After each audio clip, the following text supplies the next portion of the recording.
पूरा मामला मोहाली विजिलेंस ने दर्ज किया है। उस तो बाद एक कार्रवाई हुई है जो गिरफ्तार किया गया डॉक्टर विजय सिंगला नूं। पर इस सब दे विचाले वड्डी खबर आ रही है कि 10 दिन दे विच एक्शन होया किवें है। विजय बिल्कुल दसदे हैं 10 दिन दे विच एक्शन होया किवें है। एक स्टिंग ऑपरेशन दा जिक्र आया है। एक स्टिंग ऑपरेशन होया जिस स्टिंग च फसे ने और वो स्टिंग किसी होर ने नहीं, खुद मुख्यमंत्री भगवंत मान ने करवाया। सीएम के निर्देशों ते स्टिंग ऑपरेशन होया। 10 दिन पहला सीएम नूं भ्रिष्टाचार की जानकारी मिली सी। गौरव बिल्कुल तुहानूं दस दी कि 10 दिन दे विच एक्शन हो गया, यानी कि 24 तरीक नूं एक्शन होया। 14 तरीक नूं उन्हां नूं कंप्लेंट मिलती है जो साडे कोल जानकारी है कि एक अधिकारी पहुंचदा है मुख्यमंत्री तक ते दसदा है कि तुहाडे सेहत मंत्री ते उन्हां दे करीबी 1% मंग रहे ने, दसो की करना है, यानी कि करप्शन करना चाहते हैं। तो उस दे उत्ते सीएम ने कहा कि तुहानूं डरन की जरूरत नहीं है। इंफॉर्मेशन पूरी निकल के जो साडे कोल साडे बिल्कुल टॉप सोर्सेज इस समय सरकार दे दस रहे ने ते उन्हां दे वल्लों कहा गया सीएम दे वल्लों अधिकारी नूं कि तुसीं घबराओ ना, तुसीं इस पूरे मामले दे विच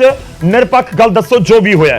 तो उस तो बाद ये स्टिंग ऑपरेशन करवाया गया। यह भी तुहानूं दस दईए कि जो फिलहाल साडे कोल जानकारी है, यानी कि ऑडियो ते होर सबूतां तो बाद ये कार्रवाई हुई है।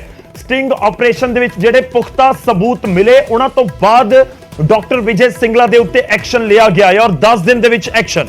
बिल्कुल 10 दिन दे विच एक्शन। स्टिंग ऑपरेशन किसी होर ने नहीं। पहला आम तौर पर असीं जदों भ्रिष्टाचार की कार्रवाई देखते हैं तो कोई आम व्यक्ति अपने मोबाइल नाल रिकॉर्ड करता है, भेजता है, अपने तरीके नाल लोग जिन्नी भी कोशिश हो सकती है करते हैं।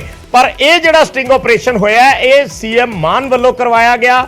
सीएम मान दे निर्देशों ते होया। जदों उन्हां कोले शिकायत आई तो उन्होंने कहा कि तुसीं सबूत पैदा करो फिर असीं कार्रवाई करांगे। फिर उस तो बाद एक्शन शुरू होया। स्टिंग ऑपरेशन के जरिए सबूत मिले और सबूत लिया के जो सीएम के सामने रखे गए तो उन्होंने सबूतों के आधार पर डॉक्टर विजय सिंगला की बर्खास्तगी हो गई। कैबिनेट चो उन्हों की रवानगी पै गई। बिल्कुल जो 10 दिन का जिक्र हो रहा है कि 14 तरीक के आसपास एक कंप्लेंट पहुंचती है सीएम के कोल ते उन्होंने कहा जाता है कि तुहाडे मंत्री पैसे मंग रहे हैं, 1% मंग रहे हैं, दसो की करना है। तो सीएम ने अधिकारी नूं कहा कि तुसीं परेशान ना होवो, घबराउण की जरूरत नहीं। जेकर मंत्री ने वाकई पैसे मंगे ने तो फिर उन्होंने उत्ते एक्शन होएगा। ते उस तो बाद ये पूरा एक ट्रैप लगाया जाता है। जिवें बिल्कुल आम तौर पर तुहानूं याद होएगा कि किसी जेकर विभाग दे विच जाके कोई 10,000 मंग लवे, आम तौर पर जिहड़े विभागां दे उत्ते उंगलां उठदियां ने उन्हां दे विच जिहड़े कचहरियां दे डिपार्टमेंट हुंदे ने उन्हां दे उत्ते या फिर पुलिस दे उत्ते या बिजली डिपार्टमेंट दे उत्ते इस तरीके नाल ट्रैप लगाया जाता है। उत्ते ट्रैप छोटा हुंदा है, छोटा इत्थे शिकंजा बहुत वड्डा सी, ट्रैप वड्डा सी क्योंकि ट्रैप ही मुख्यमंत्री ने लगाया सी। तो सीएम दे ट्रैप चों तुसीं किवें बचोगे? आम तौर पे ट्रैप किवें हुंदा है कि जेकर किसी ने 10,000 की रिश्वत मंग ली तो 5,000 पहला देने, 5,000 बाद दे विच आम तौर पे इवें हुंदा है ते फिर वो 5,000 दिता जाता है, नंबर नोट कर लिया जाता है नोटां दा, जाके उन्होंने दिता जाता, उपरों विजिलेंस की रेड पैंदी है ते बंदा फड़िया जाता है। इत्थे एक चीज़ होर भी सामने आ रही है कि शायद पैसे हले दिते भी नहीं, हले मंगे सी, सिर्फ मंगे तो ही कार्रवाई हो गई है। और यह भी जानकारी साडे कोल निकल के सामने आई है कि जिहड़े पैसे मंगे गए उस तो बाद स्टिंग ऑपरेशन होया ते स्टिंग ऑपरेशन दे विच इह तथ्य सामने आए कि डॉक्टर विजय सिंगला अते उन्हां दे बहुत करीबी लोग ਇਹ ਰਿਸ਼ਵਤ ਦੀ 1% ਦੀ ਮੰਗ ਕਰ ਰਹੇ ਨੇ। ਤਾਂ ਉਸ ਤੋਂ ਬਾਅਦ ਇਹ ਐਕਸ਼ਨ ਹੋਇਆ। ਇਹ ਸਬੂਤ ਲੱਗ ਰਿਹਾ ਕਿ ਵਿਜੇ ਸਿੰਗਲਾ ਦੇ ਸਾਹਮਣੇ ਵੀ ਲਿਆ ਕੇ ਰੱਖ ਦਿੱਤੇ ਹੋਣਗੇ। ਉਹਨਾਂ ਨੇ ਕਿਹਾ ਹੋਣਾ ਕਿ ਹਾਂ ਮੇਰੇ ਤੋਂ ਗਲਤੀ ਹੋ ਗਈ। ਜਦੋਂ ਭਗਵੰਤ ਮਾਨ ਕਹਿ ਰਹੇ ਨੇ ਕਿ ਉਹ ਮੰਨੇ ਨੇ ਤਾਂ ਬੜੀ ਸਿੱਧੀ ਜੀ ਗੱਲ ਹੈ ਕਿ ਉਹਨਾਂ ਨੇ ਸਾਹਮਣੇ ਰੱਖਤਾ ਹੋਣਾ ਜੋ ਵੀਡੀਓ ਹੋਣੀ ਹੈ ਜਾਂ ਆਡੀਓ ਹੋਣੀ ਹੈ, ਸਟਿੰਗ ਜੋ ਵੀ ਹੈ ਤਾਂ ਉਹਨਾਂ ਨੇ ਸਾਹਮਣੇ ਰੱਖੀ ਔਰ ਉਹ ਮੰਨ ਗਏ ਔਰ ਗਲਤੀ ਵੀ ਆਬਵੀਅਸਲੀ ਮੰਨੀ ਹੋਣੀ ਹੈ, ਮਾਫੀ ਮੰਗੀ ਹੋਣੀ ਹੈ। ਪਰ ਕਿਉਂਕਿ ਇਹ ਸਾਰੀ ਕਾਰਵਾਈ ਪਹਿਲਾਂ ਹੀ सीएम ने अपने तरीके दे नाल देख रहे सी, खुद मॉनिटर कर रहे सी और होर बंदे भी विच उन्होंने इन्वॉल्व कर ले सी कि किवें इस ते एक्शन करना है। इस करके एक्शन होना बड़ा स्पष्ट सी और हो गया। बिल्कुल एक्शन हो गया। चलो बहुत सारी उम्मीदां दे नाल इस समय यह भी उम्मीद है कि इस एक्शन तो बाद हर डिपार्टमेंट तक एक मैसेज पहुंचेगा। पंजाब दे लोग या देश दे विच लोग त्रस्त किस गल तो ने? त्रस्त ने करप्शन तो कि बिना पैसे तो कोई काम हुंदा नहीं। जेड़े मर्जी डिपार्टमेंट दे विच चले जाओ, या तो पैसे दे दो, नहीं तो फिर महीने बदी चक्कर मारते रहो। जेड़ा काम 15 दिन दे विच होना है वो तुहाडा 1.5 साल च होएगा। जेड़ा काम तुहाडा 1 महीने च हो जाना चाहिदा सी वो हो सकदा है कि तुहानू 2 साल लग जाण। आम तौर ते लोकां दी धारणा है। उम्मीद करते हैं कि इस चीज तो बाद इन्हां चीज़ों के उत्ते करप्शन के उत्ते किसी हद तक रोक लगेगी और बहुत जरूरी भी है। और इसका असर जिहड़ा है गौरव वो एक अद्धे दिन च शुरू भी हो जाएगा क्योंकि इसका असर लोग खुद ही देखणगे। जदों वख-वख डिपार्टमेंटां च किसी काम लई जाना है तो उत्थे जिहड़े अधिकारी ने संबंधित उन्हां दा बदलिया होया नज़रिया, उन्हां दा बदलिया होया बिहेवियर, किस तरीके नाल वर्ताव करदे ने ओह ਤਾਂ ਉਸ ਦੇ ਵਿੱਚ ਮੈਨੂੰ ਲੱਗਦਾ ਹੈ ਅੱਜ ਤੋਂ ਫਰਕ ਆਉਣਾ ਸ਼ੁਰੂ ਹੋ ਗਿਆ ਹੋਣਾ ਹੈ। ਇਸ ਵੇਲੇ ਵੀ ਜਿਹੜੇ ਲੋਕ ਸਰਕਾਰੀ ਦਫ਼ਤਰਾਂ 'ਚ ਕੰਮ ਕਰਨ ਲਈ ਜਾ ਰਹੇ ਹੋਣਗੇ ਉਹ ਆਪਣੀਆਂ ਅੱਖਾਂ ਨਾਲ ਇਹ ਫਰਕ ਦੇਖ ਸਕਣਗੇ। ਬਿਲਕੁਲ ਦੇਖ ਰਹੇ ਹੋਣਗੇ। ਔਰ ਦੂਜੀ ਗੱਲ ਇਹ ਵੀ ਹੈ ਕਿ ਸਿਰਫ ਜਿਹੜਾ ਰਿਸ਼ਵਤ ਦੇ ਪੈਸੇ ਲੈਣ ਵਾਲਾ ਦੋਸ਼ੀ ਨਹੀਂ ਹੁੰਦਾ, ਦੇਣ ਵਾਲਾ ਵੀ ਦੋਸ਼ੀ ਹੁੰਦਾ ਹੈ। ਤਾਂ ਇਸ ਕਰਕੇ ਤੁਹਾਨੂੰ ਵੀ ਰੋਕਣਾ ਹੋਏਗਾ ਖੁਦ ਨੂੰ, ਕਿਉਂਕਿ ਬਹੁਤ ਸਾਰੇ ਲੋਕਾਂ ਨੂੰ ਇਹ ਲੱਗਦਾ ਕਿ ਪੈਸੇ ਦੋ, ਆਰਾਮ ਦੇ ਨਾਲ ਕੰਮ ਕਰਵਾ ਲਓ, ਕਿਹੜਾ ਲਾਈਨ 'ਚ ਲੱਗੇਗਾ, ਕਿਹੜਾ ਸਰਕਾਰੀ ਦਫ਼ਤਰ ਜਾਏਗਾ, ਪੈਸੇ ਦੋ ਕੰਮ ਕਰਵਾ ਲਓ। ਤਾਂ ਜੇਕਰ ਤੁਸੀਂ ਪੈਸੇ ਦੇ ਕੇ ਕੰਮ ਕਰਵਾ ਰਹੇ ਹੋ ਤਾਂ ਉਹ ਵੀ ਕਰਪਸ਼ਨ ਦਾ ਹਿੱਸਾ ਹੈ, ਉਹ ਵੀ ਅਪਰਾਧ ਹੈ। ਪੈਸੇ ਲੈਣਾ ਅਪਰਾਧ ਹੈ ਤਾਂ ਪੈਸੇ ਦੇਣਾ ਵੀ ਅਪਰਾਧ ਹੈ, ਇਹ ਸਾਨੂੰ ਯਾਦ ਰੱਖਣਾ ਹੋਏਗਾ। ਬਿਲਕੁਲ। ਤਾਂ ਵੱਡੀ ਖਬਰ ਦਿੰਦੀ ਇੱਕ ਵਾਰ ਫਿਰ ਤੋਂ ਤੁਹਾਨੂੰ ਅਪਡੇਟ ਕਰ ਦਈਏ। ਇਸ ਸਮੇਂ ਦੀ ਵੱਡੀ ਖਬਰ ਇਹ ਹੈ ਕਿ 10 ਦਿਨ ਪਹਿਲਾਂ ਮੁੱਖ ਮੰਤਰੀ ਦੇ ਕੋਲ ਇੱਕ ਸ਼ਿਕਾਇਤ ਪਹੁੰਚਦੀ ਹੈ ਸਿਹਤ ਮੰਤਰੀ ਦੇ ਖਿਲਾਫ, ਤੇ 10 ਦਿਨ ਦੇ ਅੰਦਰ ਹੀ ਸਟਿੰਗ ਆਪਰੇਸ਼ਨ ਹੋਣ ਤੋਂ ਬਾਅਦ ਪੰਜਾਬ ਦੇ ਮੁੱਖ ਮੰਤਰੀ ਭਗਵੰਤ ਮਾਨ ਨੇ ਸੂਬੇ ਦੇ ਸਿਹਤ ਮੰਤਰੀ ਡਾਕਟਰ ਵਿਜੇ ਸਿੰਗਲਾ ਨੂੰ ਨਾ ਸਿਰਫ ਬਰਖਾਸਤ ਕੀਤਾ ਬਲਕਿ ਪੁਲਿਸ ਦੇ ਵਿੱਚ ਕੇਸ ਦਰਜ ਕਰਵਾ ਦਿੱਤਾ ਤੇ ਹੁਣ ਗ੍ਰਿਫਤਾਰ ਵੀ ਕਰ ਲਿਆ ਗਿਆ ਡਾਕਟਰ ਵਿਜੇ ਸਿੰਗਲਾ ਨੂੰ।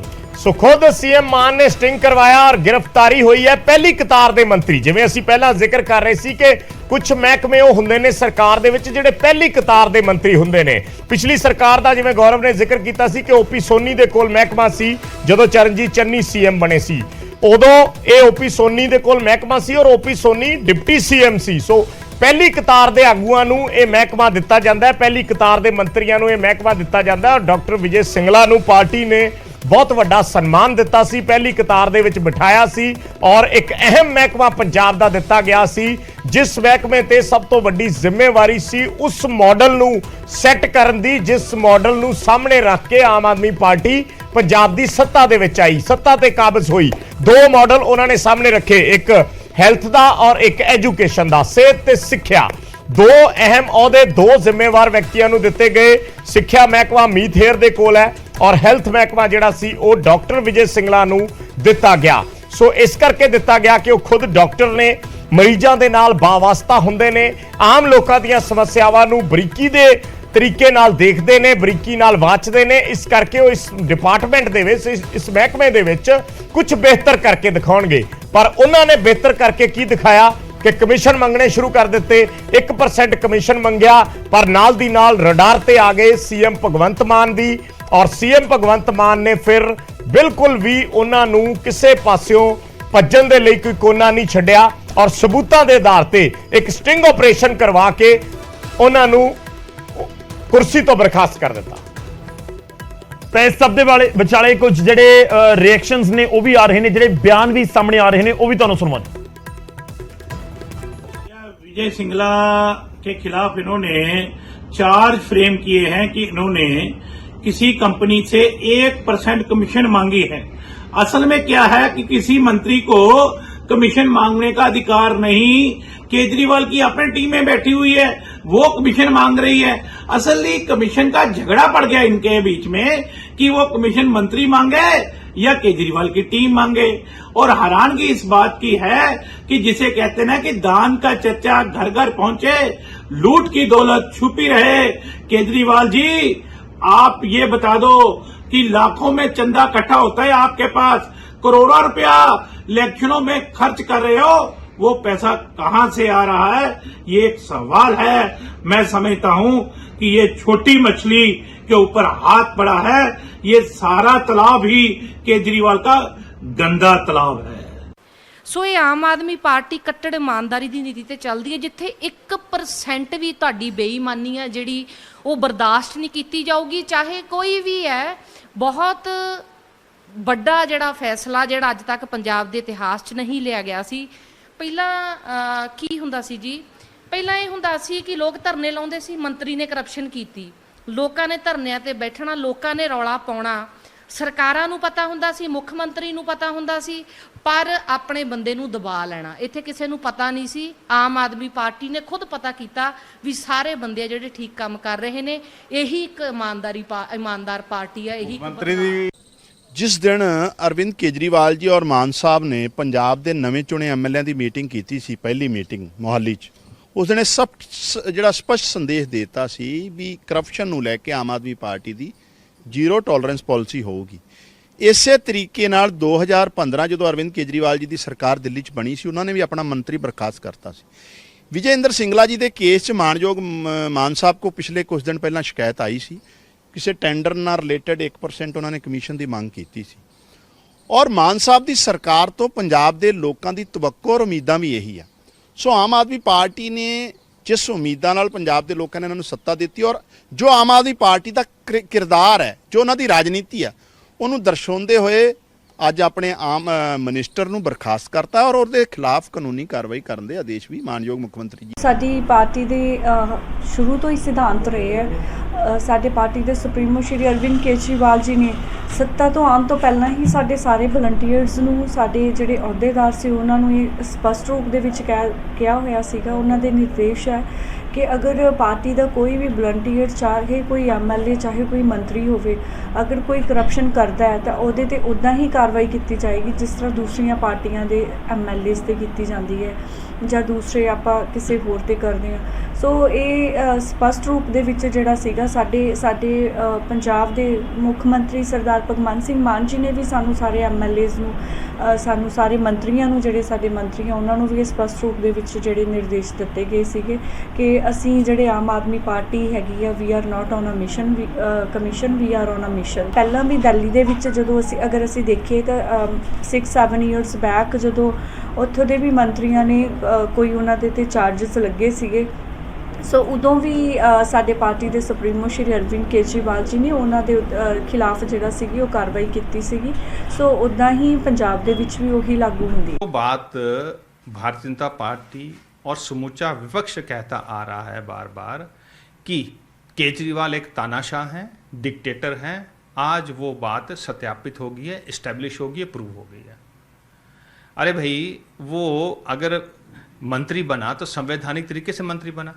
अब संवैधानिक तरीके से जो मंत्री बना, अगर आपने उसको हटाना है, कोई आरोप लगा है तो उसकी कोई इंक्वायरी होनी चाहिए। इंक्वायरी वो होती है जो सरकारी मापदंडों पे खरी उतरती हो, जो जुडिशल स्क्रूटनी में खरी उतरती हो, जो हाई कोर्ट में खरी उतरती हो। इंक्वायरी वो नहीं है जो डिक्टेटर केजरीवाल जी करें। तो ये साफ और साफ जो है एक तानाशाह का एक बहुत बड़ा उदाहरण है। अब भी देश को संभलने की ज़रूरत है, उन लोगों को संभलने की ज़रूरत है जो केजरीवाल को मसीहा मानते हैं। ये मसीहा नहीं है, ये एक तानाशाह है। देखो, जिथे तक गल करा, मैं विरोधी धिर होने करके जो मर्जी विरोध कर लीए, पर असल दे विच एक काम चंगा हैगा। पर मैनू इस गल का पता है कि ये एक पहली पहल हैगी है। बहुत सारिया होर भी लोगों दियां ऑडियो बड़े पिछले समय च वायरल होईयां, उन्हां ते भी कार्रवाई जिहड़ी आ ओह बनदी करनी चाहिदी है।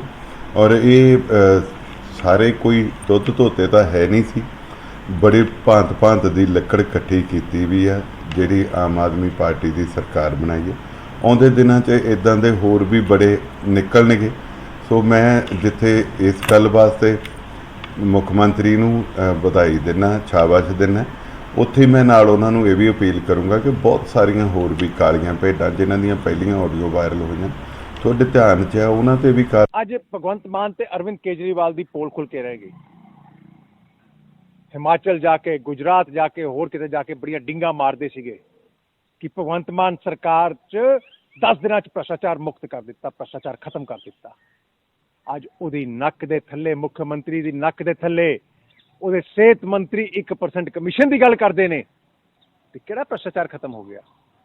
ਔਰ ਭਾਰਤੀ ਜਨਤਾ ਪਾਰਟੀ ਜਿਹੜੇ ਕਹਿ ਰਹੀ ਸੀਗੀ ਕਿ ਪੂਰੇ ਪੰਜਾਬ ਦੇ ਵਿੱਚ ਭ੍ਰਸ਼ਟਾਚਾਰ ਚਰਮ ਸੀਮਾ ਤੇ ਵੱਧ ਗਿਆ ਭਗਵੰਤ ਮਾਨ ਸਰਕਾਰ ਦੇ, ਅੱਜ ਉਹਦਾ ਇੱਕ ਪ੍ਰਤੱਖ ਜਿਹੜਾ ਐਗਜ਼ਾਮਪਲ ਸਾਡੇ ਸਾਹਮਣੇ ਆ ਗਿਆ। ਇਹੀ ਨਹੀਂ, ਉੱਚੇ ਚ ਉਹਨਾਂ ਦੇ ਐਮਐਲਏ ਦੇ ਖਿਲਾਫ ਟਰੱਕ ਯੂਨੀਅਨ ਵਾਲਿਆਂ ਨੇ ਸਿੱਧਾ ਸਿੱਧਾ ਐਲੀਗੇਸ਼ਨ ਲਗਾਇਆ ਸੀ, ਉਹਦੀ ਪ੍ਰੈਜ਼ੈਂਸ ਚ ਲਾਇਆ ਸੀ ਐਮਐਲਏ ਦੀ ਕਿ 65 ਲੱਖ ਰੁਪਇਆ ਸਾਡੇ ਕੋਲੋਂ ਮੰਗਿਆ ਗਿਆ। ਭਗਵੰਤ ਮਾਨ ਸਰਕਾਰ ਹਜੇ ਤੱਕ ਚੁੱਪ ਕਿਉਂ ਹੈ? ਮੌੜ ਦੇ ਐਮਐਲਏ ਦੇ ਖਿਲਾਫ ਐਲੀਗੇਸ਼ਨ ਲੱਗੇ, ਭਗਵੰਤ ਮਾਨ ਸਰਕਾਰ ਚੁੱਪ ਕਿਉਂ ਹੈ?